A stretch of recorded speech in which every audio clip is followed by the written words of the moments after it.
Hola, buenas noches. Iniciamos la clase número 4 del tema 9. En esta clase abordaremos algunas de las metodologías básicas para el análisis de genoma. No necesariamente las más actualizadas, pero son posiblemente la manera en que se las explicaré, las que les permitirán y les darán algunas bases para el entendimiento de metodologías a futuro. ¿Por qué? Porque muchas de ellas se basan en las propiedades físico-químicas del ácido nucleico. Y gracias a la posibilidad de que por procesos de calor se desnaturalice y las hebras se expongan y esas bases nitrogenadas puedan ser reconocidas por sondas complementarias. Entonces, vamos a iniciar el tema hablando un poquito de nuevo de la estructura del ADN, rapidito. El ADN, este es un fragmentico de ADN solamente para mostrarles los tipos de enlaces químicos que hay y la naturaleza química de la molécula.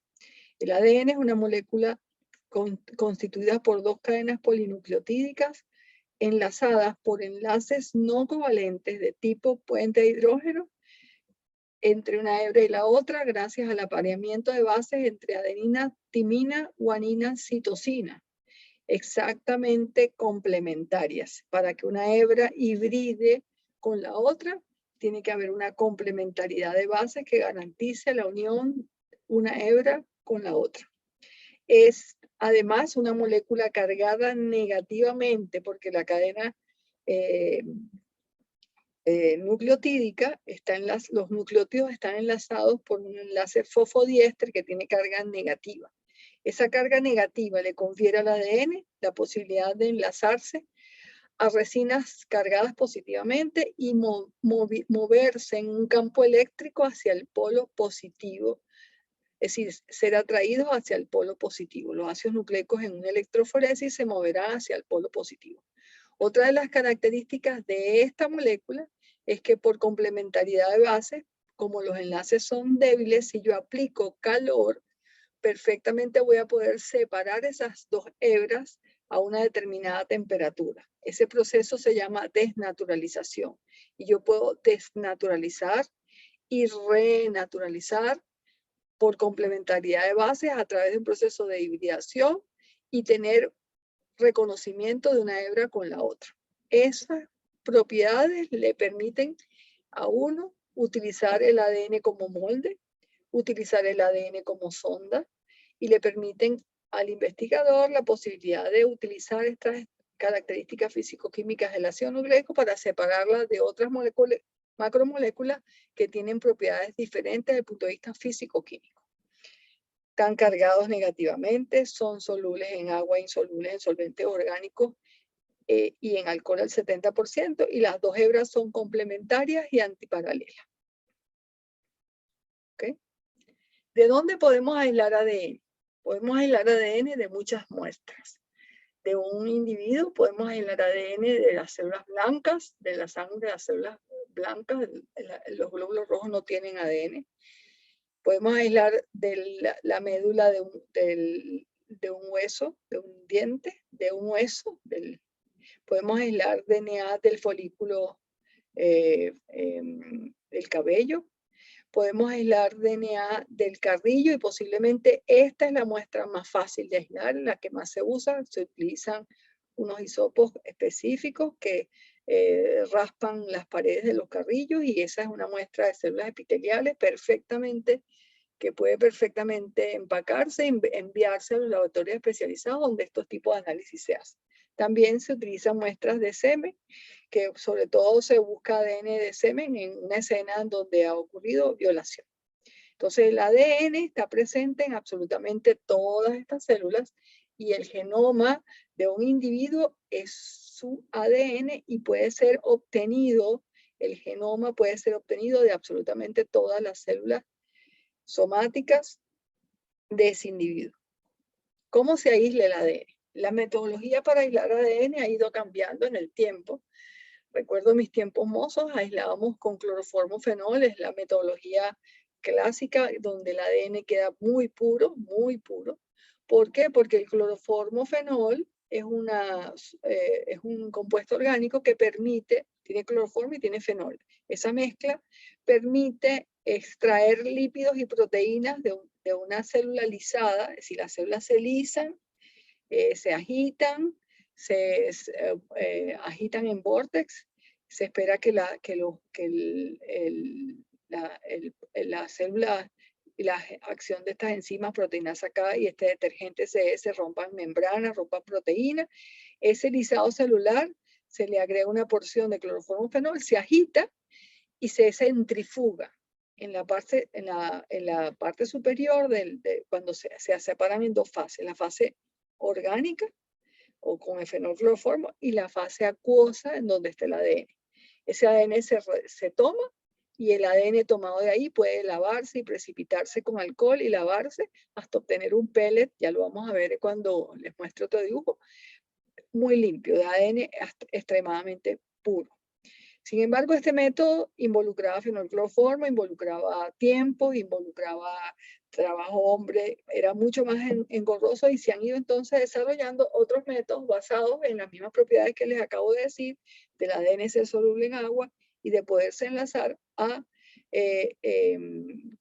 compuestos cargados positivamente. Esto que está acá es esta otra metodología, en vez de utilizar cloroformofenol, se utiliza Shelex. El Shelex es una resina comercial, una resina comercial que es un agente caotrópico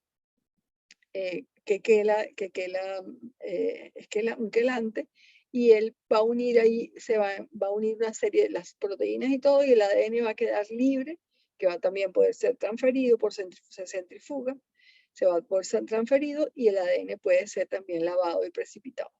Otra de las metodologías más novedosas es la utilización, por ejemplo, de unas esferitas cargadas positivamente que atraen el ADN, ¿verdad?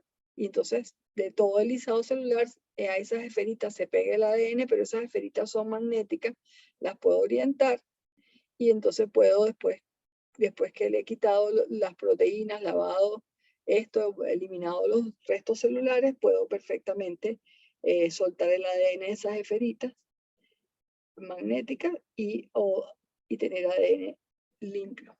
¿Okay?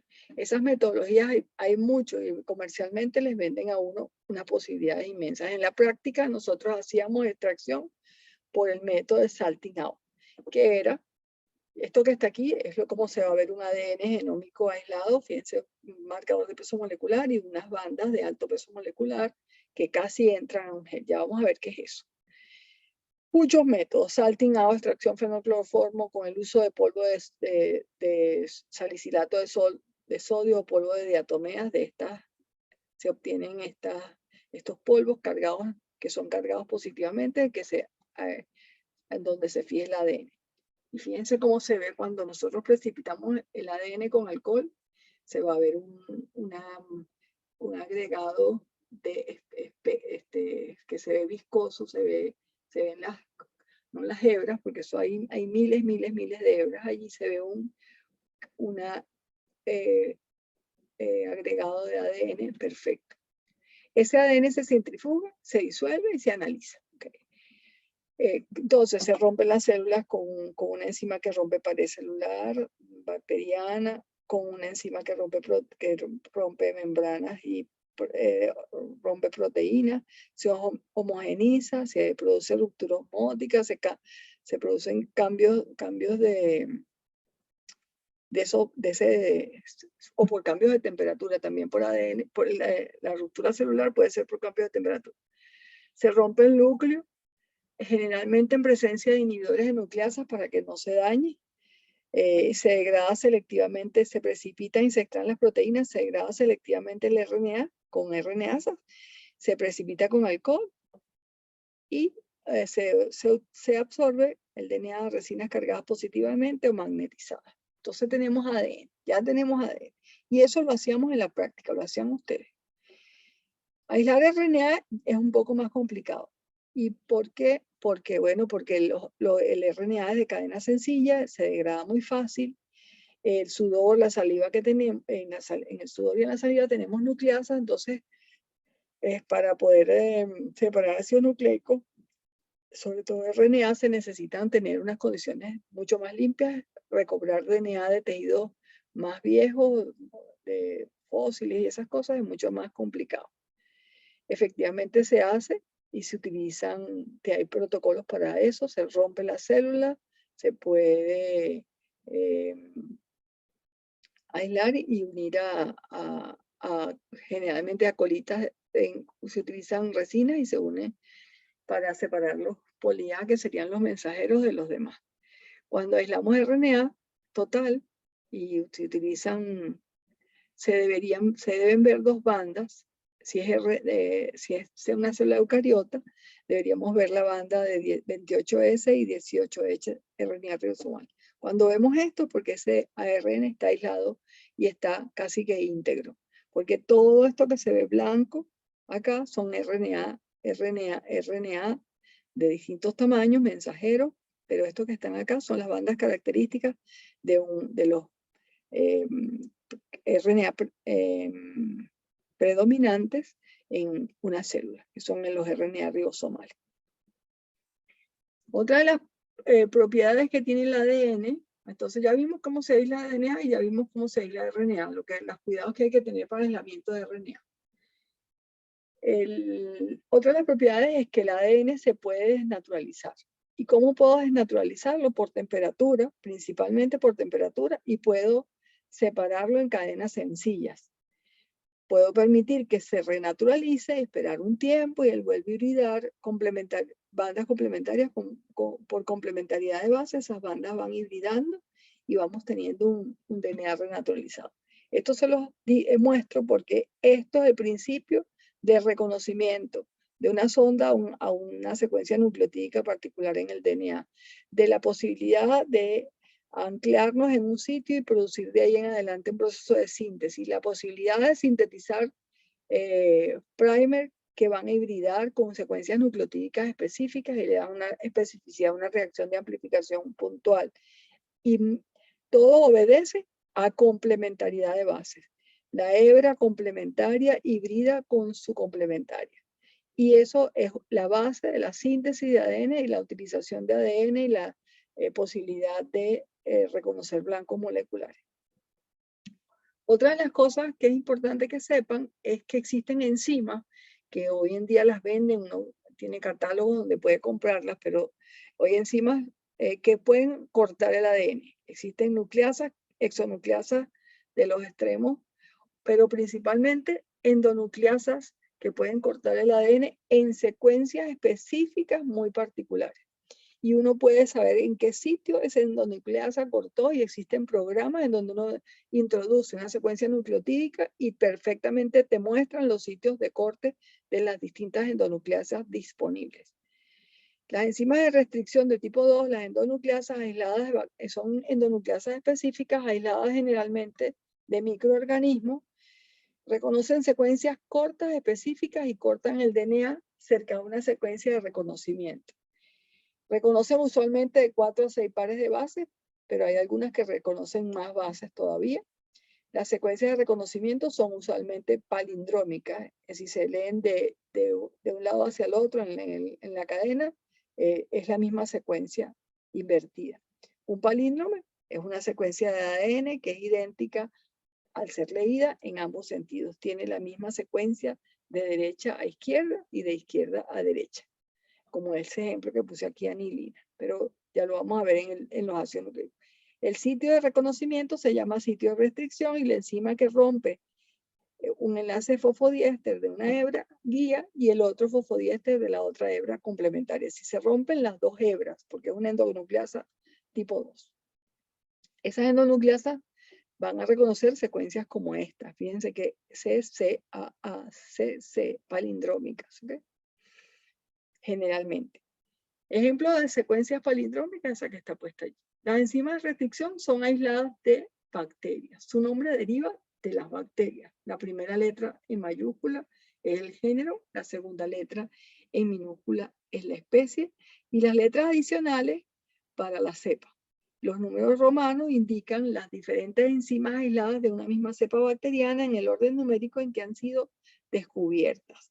Entonces, por ejemplo, la ECO R1, que es una de las enzimas que más usamos en el laboratorio, es aislada de Escherichia coli, por eso ECO R1 de la cepa R, y 1 porque fue la primera enzima aislada de Escherichia coli. Existen más de 90 hoy en día, y aislada, está invertido acá, existen más de 90. Uy, los catálogos son infinitos. Otra de las características de esas enzimas es que pueden romper el sitio de corte, puede generar una ruptura simétrica, lo que se llama extremos romo. Es decir, yo corto el fosfodiéster de la primera hebra y exactamente el fosfodiéster enfrente de ese en la segunda hebra. Esos extremos romos generan extremos romos. Pero hay otras endonucleasas que no cortan extremos romos, sino que cortan de manera dispareja, cortan el enlace fosfodiéster de un lado y cortan y reconocen y cortan el otro. Eso genera extremos cohesivos o pegajosos. La posibilidad entonces de que yo corte dos fragmentos de ADN y que tengan extremos pegajosos, yo los vuelvo a acercar, ellos van a poder hibridar y voy a poder construir fragmentos de ADN porque las endonucleasas de restricción me han dejado la posibilidad de empate como si fueran ladrillos. ¿Ok? Entonces fíjense aquí una lista. Aquí tengo la PCT1, la SAC1, la SAL1, y así cada uno de esos nombres. Cada uno son los nombres de la fuente de microorganismos. Generalmente los genes que codifican para las enzimas de restricción están en secuencias plasmídicas bacterianas y los microorganismos utilizan esas enzimas para garantizarse su supervivencia en los ecosistemas porque rompen ADN de otras bacterias. Si esta enzima la produce este microorganismo, generalmente el subgenoma no posee sitio de corte para esta enzima. El sitio de reconocimiento es eso y genera extremos cohesivos o extremos romos. Y así, en un catálogo uno puede comprar la enzima de restricción con su medio es un buffer en donde ella funciona perfecto, la concentración iónica, la fuerza iónica y el pH perfecto para que ella funcione. Podemos cortar ADN en fragmentos dependiendo del sitio de corte. Entonces aquí tienen de otro libro, y tienen un fragmento de ADN con distintos sitios de corte en donde una enzima BAN-H1 corta en donde dice BAN-H1.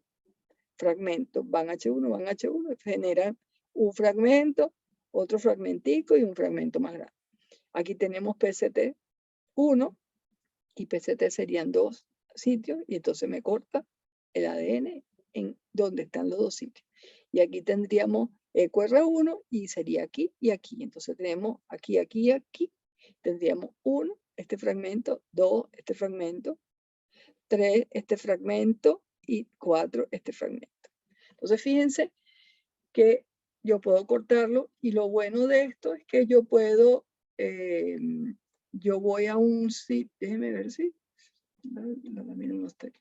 Bueno, existen software que le permiten a uno introducir una secuencia nucleotídica completa y le dicen a uno dónde esa secuencia nucleotídica tiene sitios de corte para las diferentes enzimas de restricción. Una vez que hemos digerido ese ADN, aislamos el ADN, lo digerimos con enzimas de restricción, lo podemos separar. Porque si era una molécula gigante, se quedaba, como les mostré en la foto inicial, se quedaba arriba, ¿verdad?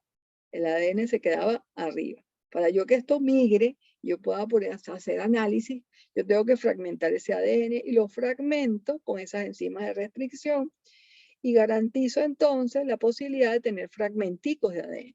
Esos fragmenticos de ADN los someto a una electroforesis, hago un gel de agarosa, es un polímero de una alga particular, que lo puedo hacer a distintas concentraciones y lo puedo hacer con una matriz más abierta o más cerrada, y dependiendo de esa matriz yo voy a poder separar los pedacitos de ADN fragmentados de ese material genético aislado en diferentes tamaños.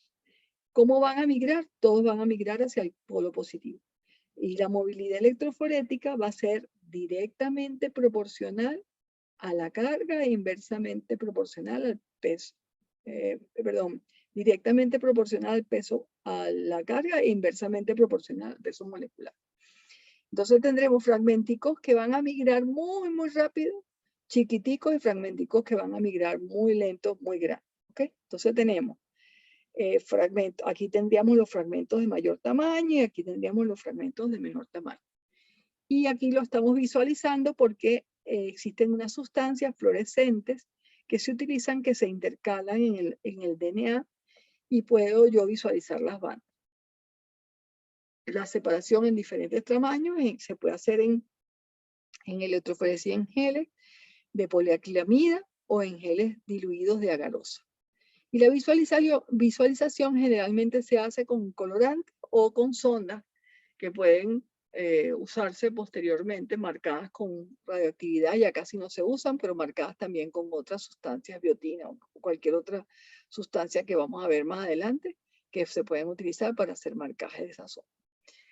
Esto que está aquí, el bromuro de tidio, esto que está aquí se ve así porque está transiluminado, es decir, tengo una fuente que excita el cromóforo y el cromóforo, sí, y yo puedo visualizarlo porque florece. A una determinada longitud de onda esta molécula florece, y si se ha intercalado en el ADN, va a hacer que florezca, vamos a decir, en donde ese material que une, a donde ella se une, florezca. Entonces lo que se visualiza en un gel son banditas. Estas son las bandas de peso molecular y estas son las banditas de ADN teñidas con bromuro de tidio. El bromuro de tidio es cancerígeno. ¿Okay?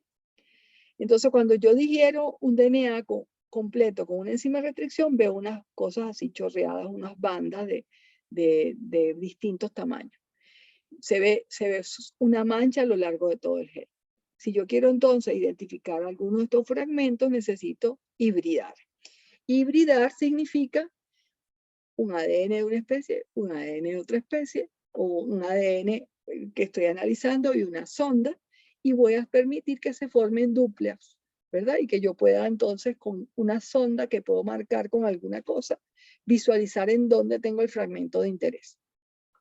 Entonces la hibridación de ácidos nucleicos es la formación de polímeros polinucleotídicos de doble cadena entre dos secuencias complementarias. Bien, puede ser DNA-DNA, DNA-RNA, RNA-RNA. ¿Ok? Entonces, la hibridación sobre soportes sólidos generalmente es lo que se utiliza, porque necesito transferir de un gel de agarosa que parece una gelatina a una matriz que yo pueda trabajar mejor. Entonces, eso se hace gracias a que el ácido nucleico se transfiere sobre un soporte sólido, generalmente se transfiere desnaturalizado, es decir, ya separadas las hebras para que se expongan la base nitrogenada, y sobre ese soporte sólido, nylon y distintas matrices, ya les vamos a mostrar unos ejemplos, pueden entonces el DNA o el RNA puede ser inmovilizado sobre ese soporte inerte que no permite que las hebras se vuelvan a unir, sino que se queden expuestas, abiertas, permaneciendo desnaturalizadas. Las secuencias se enlazan, que se enlazan a esa matriz, a ese filtro, generalmente están disponibles para la hibridación con un ADN adicionado, bien sea una sonda.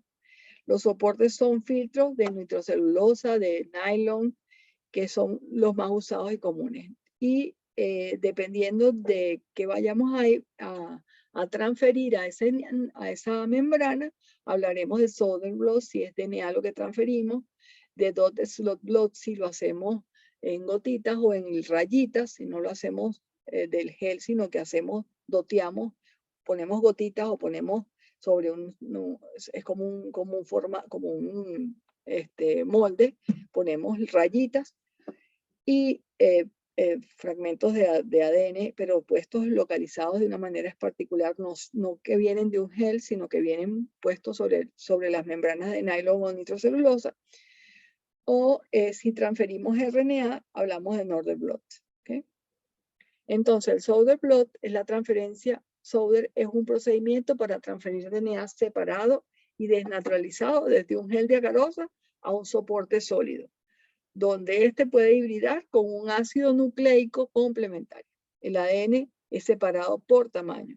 Se corta el ADN con la enzima de restricción, se separan los fragmentos por electroforesis, ese DNA debe ser desnaturalizado para que hayan hebras simples y se puedan unir al filtro. El DNA desnaturalizado permite la unión al filtro.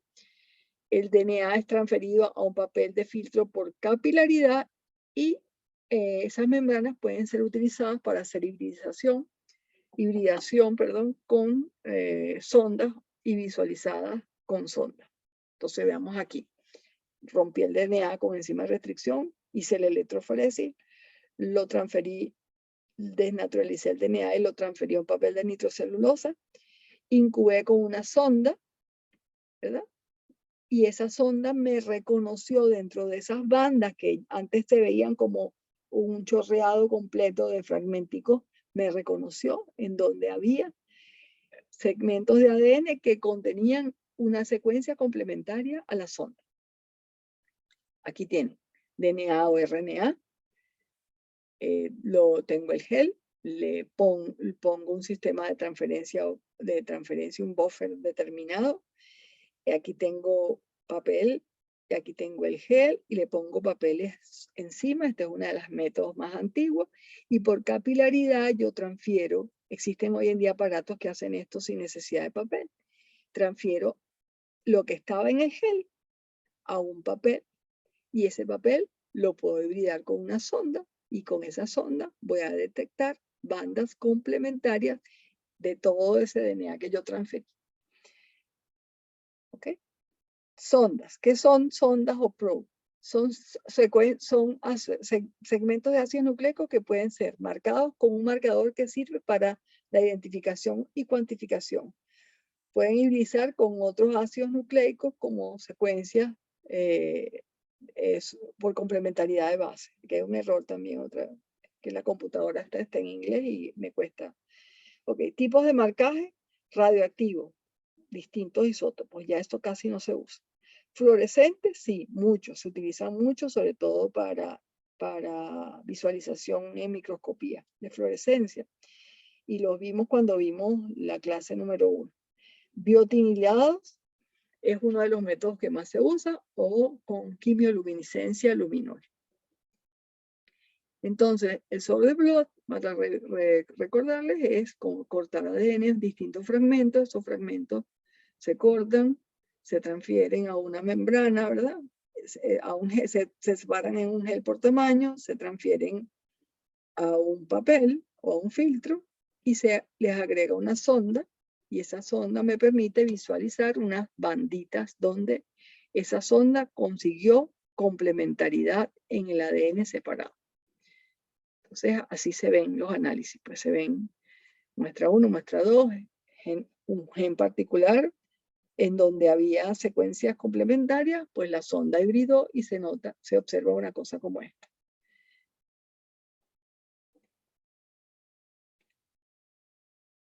Aquí tenemos, por ejemplo, la posibilidad de analizar 3 microsatélites. ¿Se acuerdan que les dije que esas secuencias eran repetidas en el genoma? Se separó DNA de 3 sujetos, por ejemplo.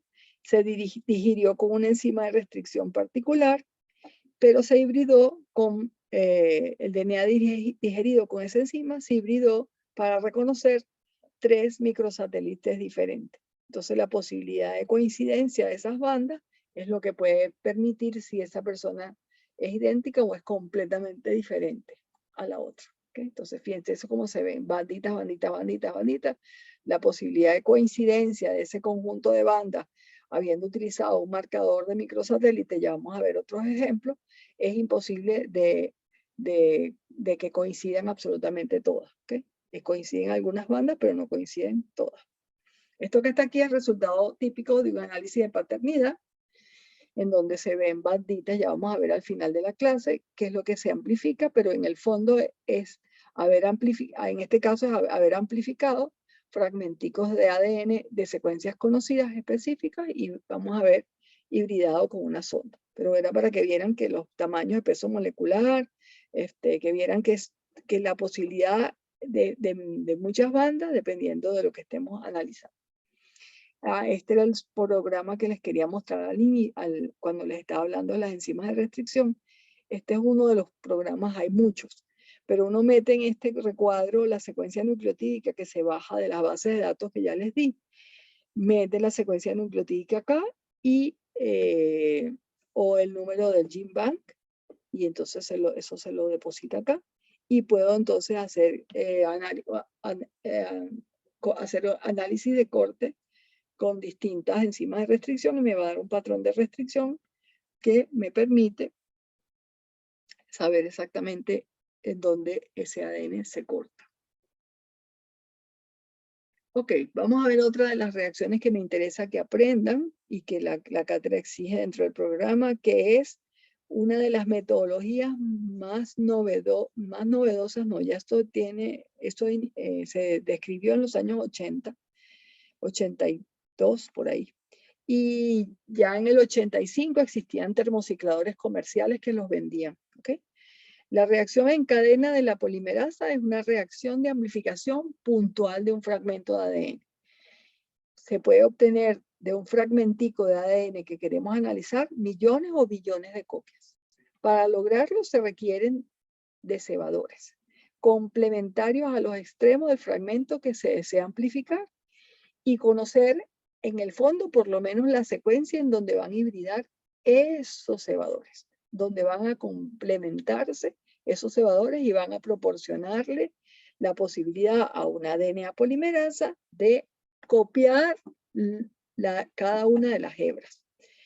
Generalmente para ese proceso, como vamos a ver más adelante, se necesita que el DNA en vez de separar las dos hebras como ocurría en la replicación con unas enzimas, helicasa, estabilizadoras de cadena simple, todas esas enzimas, aquí lo que vamos a utilizar es calor. Y el calor va a desnaturalizar las hebras. A otra temperatura vamos a permitir que ocurra hibridación de los cebadores en los extremos complementarios, de los extremos que flanquean o que delimitan ese fragmento de ADN, y por acción de una enzima, que puede ser esta, pueden ser otras, hay otras con más o menos eficiencia. Esta enzima es una de las más usadas, se llama Taq polimerasa. Es aislada de Thermus aquaticus, que es un microorganismo que vive en aguas termales, para poder entonces que aguantaran los ciclos de desnaturalización, hibridación, extensión, que ya vamos a ver, se necesitaba que la enzima polimerasa fuera un poco termoestable. Entonces, fíjense, tenemos un DNA molde que por calor se desnaturaliza, se separan las dos hebras complementarias. Permitimos que un cebador que ponemos ya vamos a ver qué ingredientes ponemos para hacer esa reacción de PCR, hibride por complementariedad de bases, ¿verdad? Esa hibridación por complementariedad de bases garantiza el sitio para que una enzima de DNA polimerasa reconozca los 3'OH acá, y de ahí en adelante elongue. Y de ahí en adelante elongue. Entonces, no es un fragmentico de ADN, lo que podemos haber puesto es el genoma entero, ¿verdad? Aislado de esa muestra clínica. Entonces, ese genoma entero, yo voy a escoger una secuencia a amplificar para la cual voy a mandar a sintetizar, porque se mandan a sintetizar unas secuencias, unos fragmenticos de DNA de cadena sencilla, ¿verdad? Que van a ser complementarios a los extremos al fragmento que deseo amplificar. Y esos primers, ¿verdad? Me van a proporcionar el extremo 3'OH para que la DNA polimerasa elongue, utilizando como molde la hebra de ADN que se desnaturalizó. Entonces, la región a copiar es este fragmento. Mando a sintetizar unos oligos o unos primers que me permiten tener el extremo 3'OH. Y una vez que tengo los extremos 3'OH, la DNA polimerasa, la Taq polimerasa, puede elongar. Entonces, tengo el DNA molde, tengo los extremos 3'OH y la Taq polimerasa puede elongar. Y elongará, efectivamente elongará, utilizando como molde el DNA que está flanqueado por esos fragmenticos de ADN. Y así se elongará en el primer ciclo. Entonces, desnaturalizo por calor, generalmente 90 y pico de grados centígrados, 96, 97 grados centígrados. Permito el annealing o la hibridación de los primers, que dependiendo de la composición del primer, en las A, las T, eso se calcula, la temperatura de annealing y la temperatura óptima para que esos primers hibriden. En este caso pusimos acá 55 grados, ¿verdad? Y entonces a esa temperatura los primers pueden reconocer en el ADN la secuencia complementaria y proporcionar el extremo 3' OH para que la DNA polimerasa, la Taq polimerasa elongue. Este es en el primer ciclo, copiamos esto, eso se repite 25, 35 veces y efectivamente en cada ciclo exponencialmente vamos generando copias de ADN que van a ser complementarias para cuando cada una de estas hebras se desnaturalice, van a volver a ocurrir los procesos de reconocimiento de los cebadores, extensión, reconocimiento, extensión, y más o menos en 30 ciclos tenemos unas 500.000 copias. Entonces, los ciclos de PCR son desnaturalización, hibridación, annealing, extensión, desnaturalización, y así estos ciclos se van dando en un aparato que se llama termociclador, que no es más que un aparato que es capaz de bajar y subir la temperatura muy rápido, de 90 a 55 a 72, que es la temperatura óptima de la Taq polimerasa, se los dije. ¿Van a ver? No, no está puesto acá. 72 grados centígrados es la temperatura óptima de la Taq polimerasa. Voy entonces a extender. Desnaturalicé, hibridé, extendí. Y eso va a ocurrir y cada vez que haya un ciclo, la cantidad de DNA a desnaturalizar será el doble, exponencialmente 2, 4, 8, 16, así sucesivamente hasta tener en 30 ciclos la posibilidad de haber amplificado, habiendo puesto lo que ya les voy a decir que pusimos en el tubito, suficientes desoxinucleótidos, suficiente enzima, un buffer adecuado, la posibilidad de haber amplificado el ADN. Esto permitió la obtención de un premio Nobel y la visualización de esta reacción se le ocurrió al investigador manejando su carro, relajado, manejando su carro. Esta reacción de PCR para que esta reacción de PCR se dé, necesitamos un ADN que se va a copiar, ¿verdad? Necesitamos unos cebadores o primers que son oligonucleótidos monocatenarios de cadena sencilla que se unen al ADN molde por los extremos, delimitan la zona a amplificar. Una ADN polimerasa, por ejemplo, Taq polimerasa para sintetizar ADN, los desoxinucleótidos trifosfatos, y una solución de cloruro de magnesio, generalmente como cofactor para la Taq polimerasa, y un buffer para que el pH sea el óptimo para la Taq polimerasa, y una fuerza iónica determinada para garantizar que todos estos procesos se den.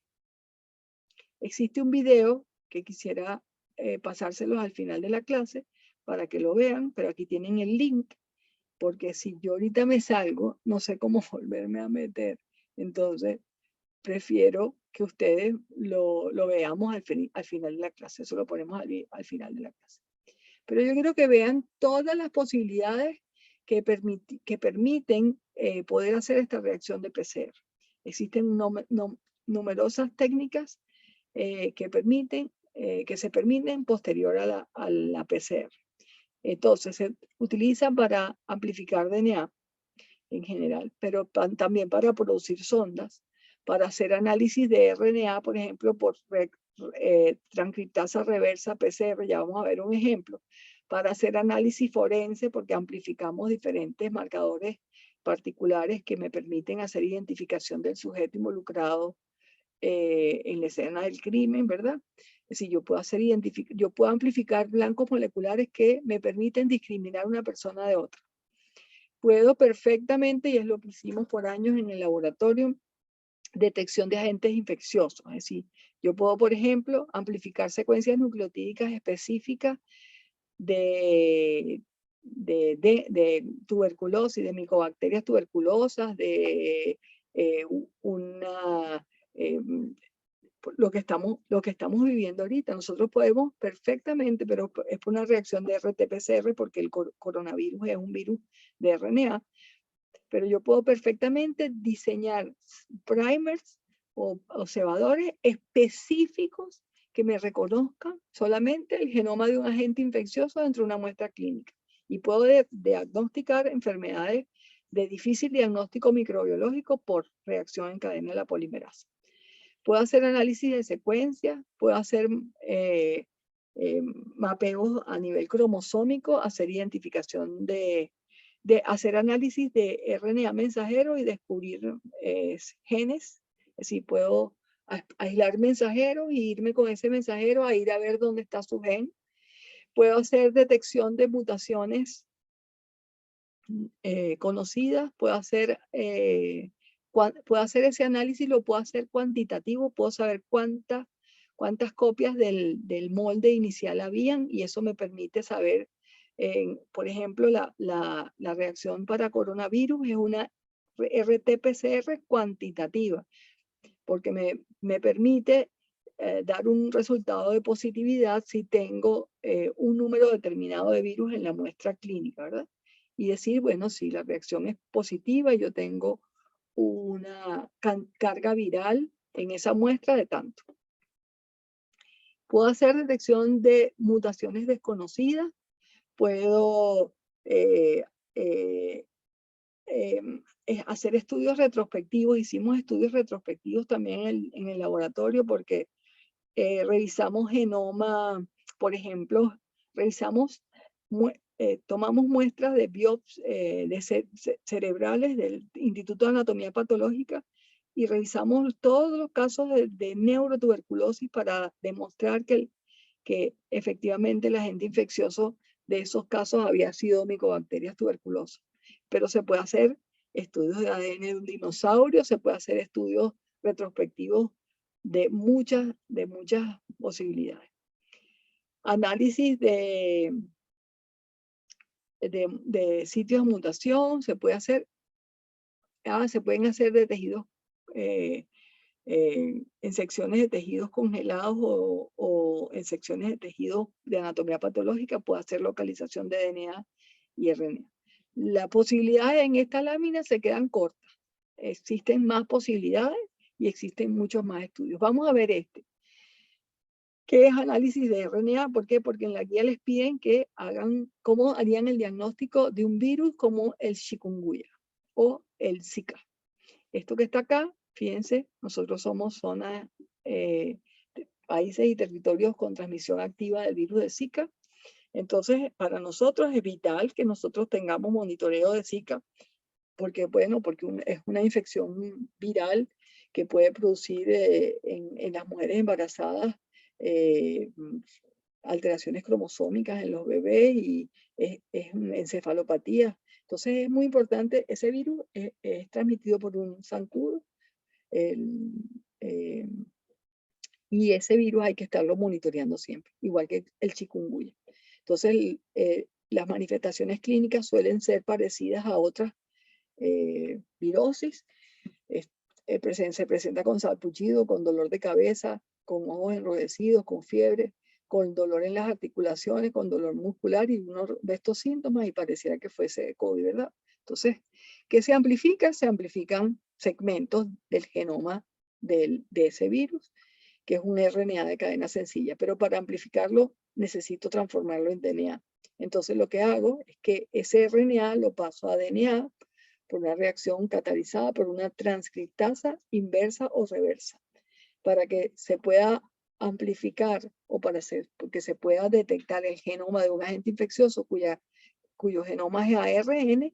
Tenemos que hacer transcripción reversa generalmente utilizan transcriptasas reversas de virus, como la transcriptasa del virus de leucemia murina o la transcriptasa del virus de mieloblastosis aviar. Entonces se hace transcripción reversa, tenemos ahora una copia en DNA complementario del RNA de ese virus y ahora hacemos amplificación y lo detectamos. Pero también, dentro de las cosas que les puse en esa lámina, estaba la posibilidad de ver variaciones genéticas, ¿verdad? detección de mutaciones no conocidas o detección de mutaciones conocidas. ¿Cómo hacemos eso? Porque hay varios ejercicios en la guía que les piden que hagan identificación de variantes genéticas. La mayoría de los genes poseen pequeñas diferencias en sus secuencias, lo dijimos cuando dimos las clases pasadas, que ocurren en una frecuencia más o menos de 1 por 100.000 bases, y que si son polimorfismos deben ocurrir más o menos en el 1% de la población. Algunas de esas variantes traen como consecuencia proteínas que no son funcionales o que no interactúan con sus sustratos, o que pierden los dominios de conformación proteica, o que pierden la posibilidad de interacción proteínas DNA, proteínas RNA, proteínas.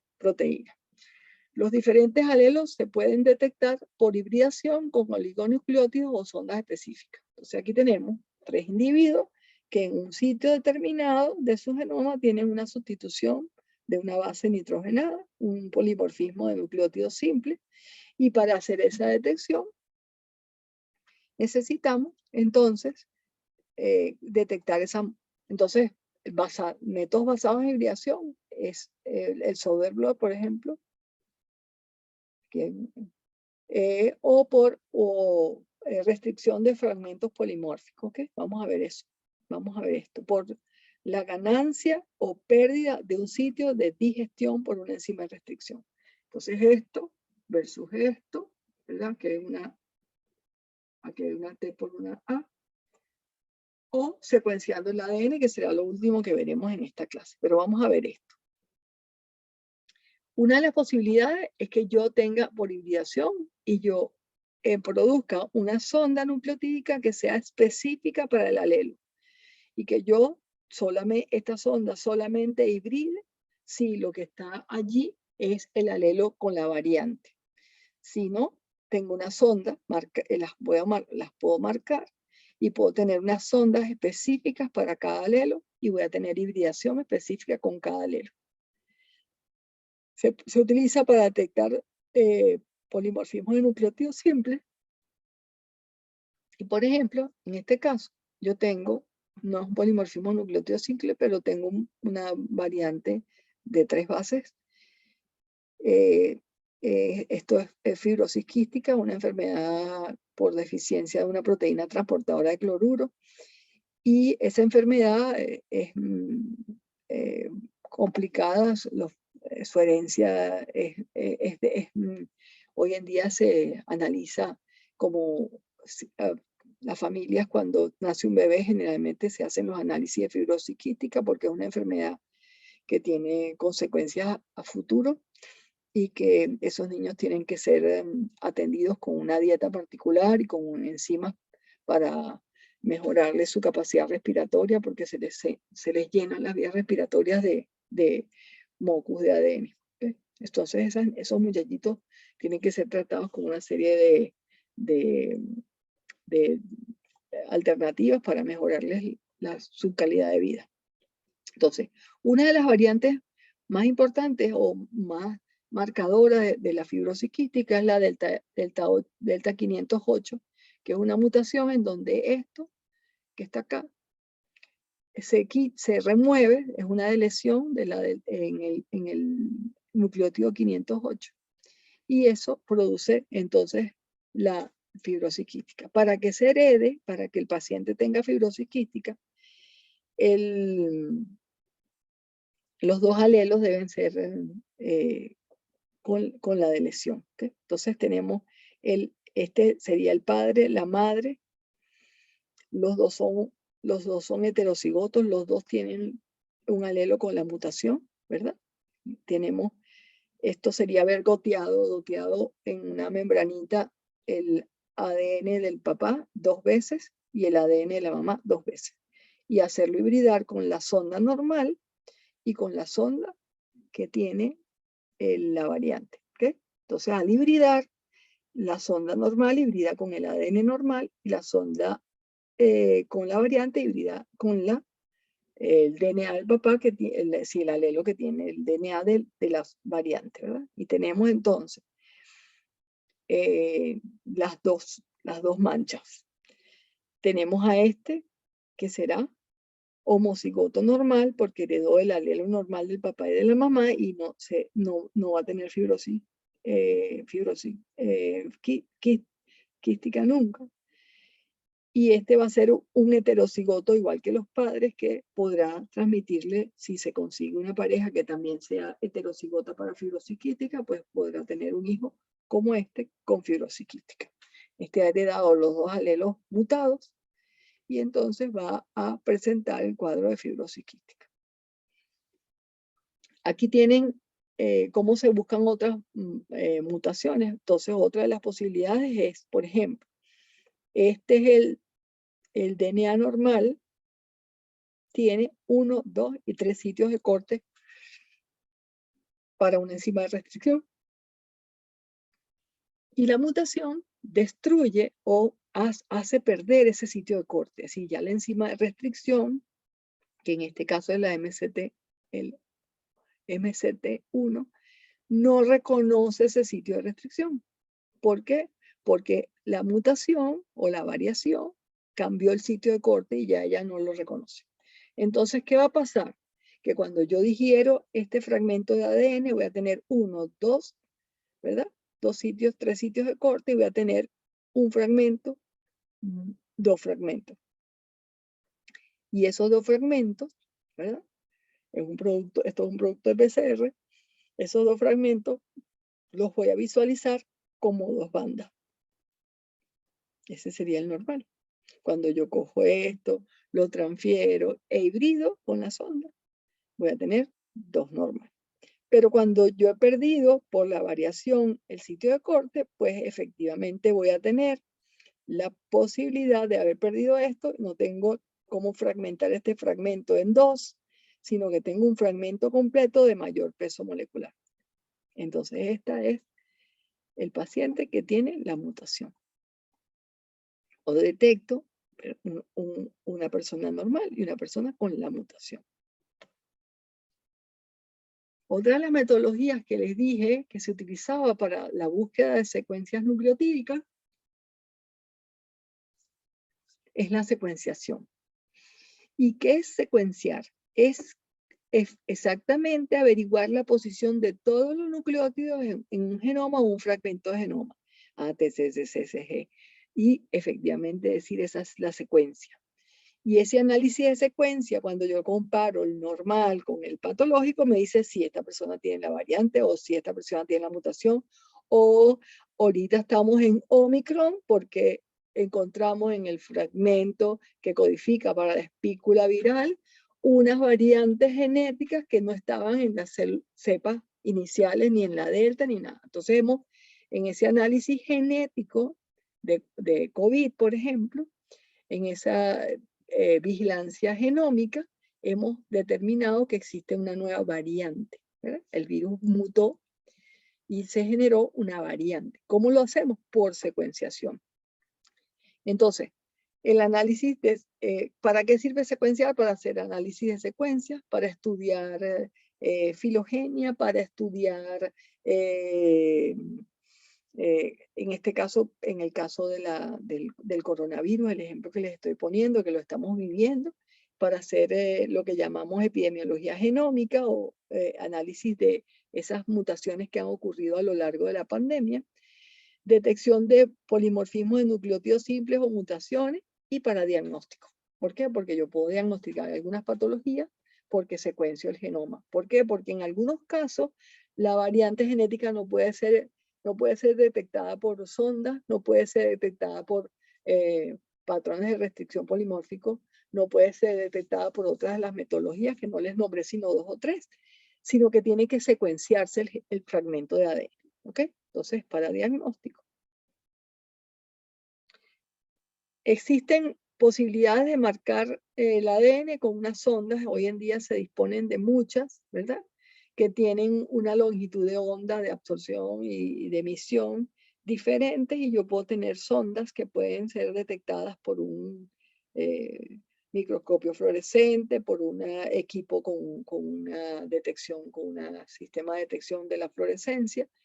Y puedo perfectamente, entonces, si marco ácidos nucleicos con distintos marcadores, puedo tener fluorescencias de distintas longitudes de onda que pueden ser detectadas a distintas longitudes de onda. Muchos de esos fluorocromos, FAN, TAMRA, son aislados de microorganismos, aislados de especies marinas, aislados de rocas, aislados de setas o champiñones, y efectivamente se han aislado esos microorganismos porque ellos producen esas sustancias fluorescentes. Químicamente son sustancias que al ser excitadas emiten fluorescencia a una determinada longitud de onda. Entonces, ¿por qué les digo eso? Porque para explicarles secuenciación necesito que entiendan que yo voy a marcar los desoxinucleótidos y deoxinucleótidos con marcadores fluorescentes. ¿Qué es la secuenciación de Sanger? Que fue este fue el primer método de secuenciación que se describió. Y una cosa impresionante porque este método aún en día se usa. A nosotros en este momento nos ha permitido hacer secuenciación a pesar de tener la imposibilidad de tener algunos de los reactivos para los métodos más avanzados para los cuales se dispone en Venezuela de secuenciadores. Todavía se está haciendo secuenciación con esta metodología. ¿En qué consiste? Pues consiste en una mezcla, se pone en la reacción de PCR, se pone una mezcla de los desoxinucleótidos desoxinucleótidos ATGC, ¿verdad? Normales. Y estos van a permitir la síntesis continua. Pero también se pone una porción de deoxinucleótidos sin el extremo H. Aquí hay H. Entonces allí la DNA polimerasa no puede seguir copiando y ahí se frena el fragmentico que se está sintetizando. Cuando en la hebra complementaria yo vengo copiándome la hebra complementaria y le vengo descifrando su secuencia. Cuando yo incorporo este nucleótido, por ejemplo, imagínense que es A, es porque aquí había T, y se incorpora y yo leo A y por casualidad, por ley de acción de masas, en vez de entrar entra el fragmento se para porque ya no de ahí en adelante no hay posibilidad de elongar. Entonces veámoslo ahora. Tengo una mezcla de dideóxidos, es decir, a los que no tienen el extremo 3'H para seguir elongando, un primer que me permite iniciar la secuenciación y una DNA polimerasa que voy a adicionar para ir copiándome este fragmento de ADN que quiero secuenciar. Entonces, si aquí había, en esta secuencia, había C, el dideóxido que se incorpora, si se incorpora el dideóxido G, ahí se frena la síntesis y tenemos el primer fragmento. Y sabemos que es G porque hemos marcado al dideoxi GTP con una sustancia fluorescente que emite fluorescencia a una determinada longitud de onda y la podemos detectar, ¿verdad? Después seguimos, y entonces, ¿qué sería acá? Otra vez C, C, C. Estamos secuenciando, ¿verdad? Después el que sigue sería A, porque el complementario es T. Después tendríamos, después tendríamos G, después tendríamos T, después tendríamos A, después tendríamos T, después tendríamos C, y por último tendríamos G. Entonces fíjense cómo los fragmenticos que se fueron sintetizando porque fueron incorporándose en toda esta posibilidad nucleótidos que no eran dideóxido, pero hubo un momento en donde el fragmento que se incorporó era dideóxido y frenó la síntesis de la cadena que se estaba copiando. Y los fragmenticos ahora se pueden meter en una cromatografía, en este caso una cromatografía capilar. Lo hacíamos en el laboratorio en geles de poliacrilamida muy largos y eran unas corridas electroforéticas muy complicadas. Hoy en día ya eso está simplificado y se mete en un capilar, en un equipo que tiene una inyectora y un capilar. Y el equipo va detectando la fluorescencia de las distintas ondas y va diciendo, el cromatograma va diciendo la secuencia. Entonces la detección por láser de un fluorocromo y un análisis computacional nos permite tener la secuencia. La desventaja de esta metodología es que se pueden secuenciar fragmentos de 100 a 1000 pares de base, no más. Entonces aquí tenemos el fragmento a secuenciar, tenemos un primer. Ese primer va a permitir el extremo 3'OH. Vamos a adicionar un exceso de desoxinucleótidos trifosfato que van a permitir la síntesis, pero también le vamos a colocar una pequeña fracción de dideoxinucleótidos que no tienen el extremo 3'OH y que están marcados además con una sonda fluorescente que puedo detectar. Entonces, a medida que yo voy leyendo, voy teniendo fragmentos. ¿Cuál sería el primer fragmento? C. ¿Cuál sería el que sigue? A. ¿Cuál sería el que sigue? G. ¿Cuál sería el que sigue? T. ¿Cuál sería el que sigue? G. Y así, al separar los tamaños, yo puedo tener mi secuencia nucleotídica del fragmento que estoy secuenciando. Existen metodologías mucho más modernas. Las tecnologías van desde un inicio, costaba secuenciar un genoma. El primer genoma secuenciado costó $2.500.000 y ahorita ya vamos por posibilidades de secuenciar genomas en el orden de $1.000. Es decir, tú puedes mandar a secuenciar el genoma completo de una persona en $1.500 más o menos. El genoma completo, no estoy hablando de fragmentos. Ahorita mandar a hacer una secuencia, por ejemplo, para coronavirus, puede costar entre 10 o $12 el segmento que se está secuenciando. Dependiendo de la metodología, entre 30 o $10. Entonces, la secuenciación en escopeta o secuenciación con este nombre que está acá, es una secuenciación que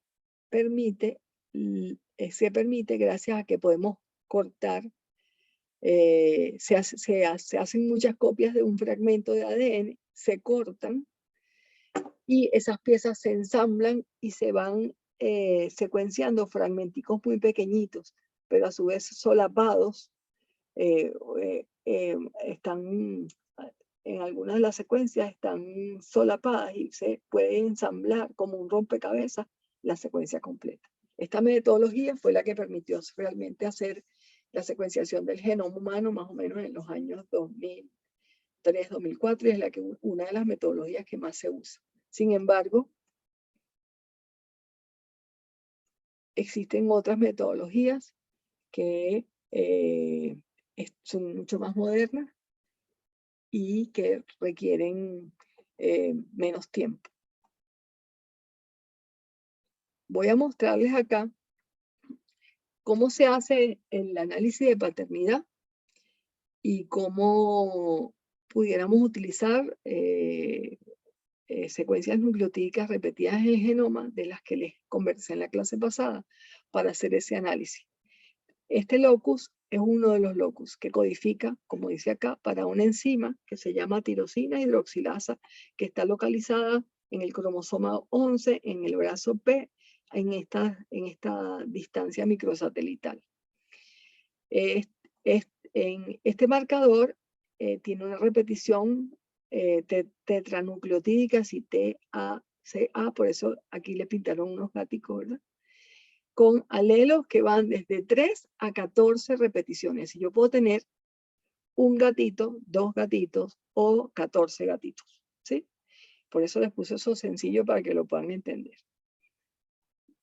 Entonces, los microsatélites son secuencias altamente polimórficas en el ADN y están repetidas regularmente entre 1 a 7 bases.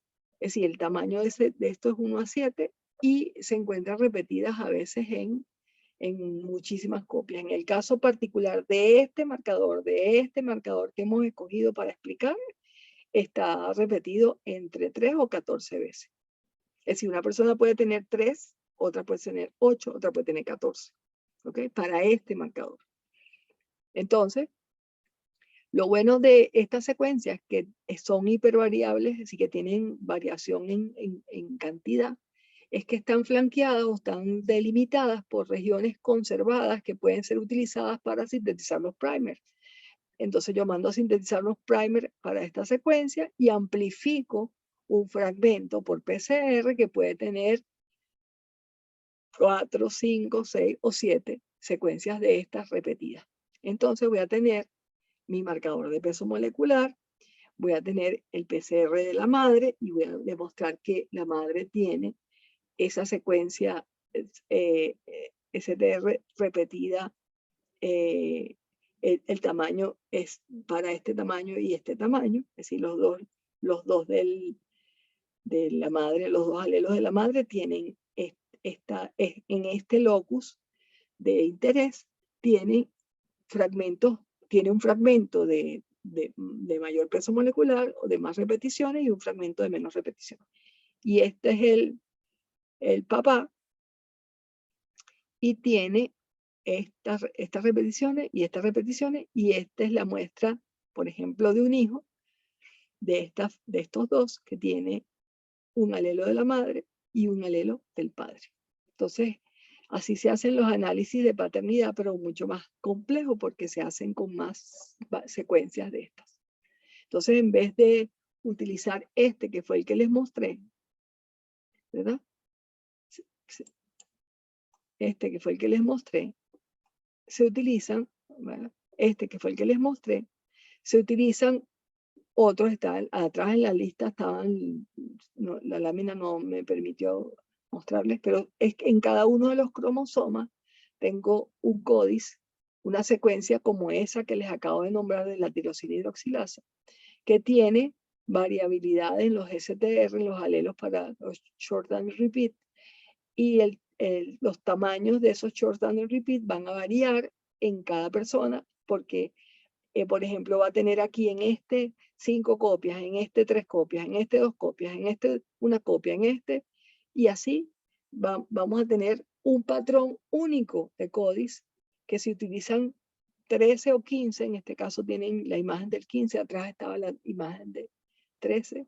Ah, no, porque es que está melogenina, que es un 13 códice.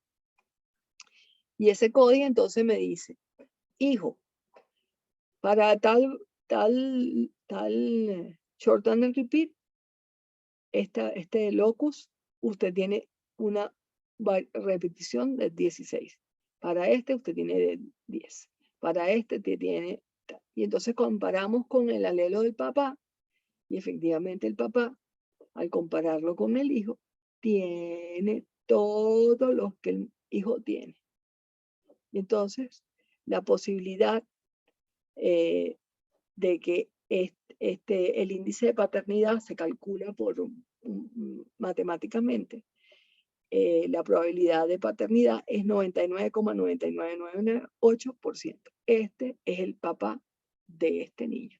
Porque en todos estos códices, él tiene por lo menos un alelo, el hijo tiene un alelo que tiene el padre. Fíjense, tiene el 16, 19 veces, 19 veces, 11 veces, 11 veces, 12, 12, 11, 12, 11, 12.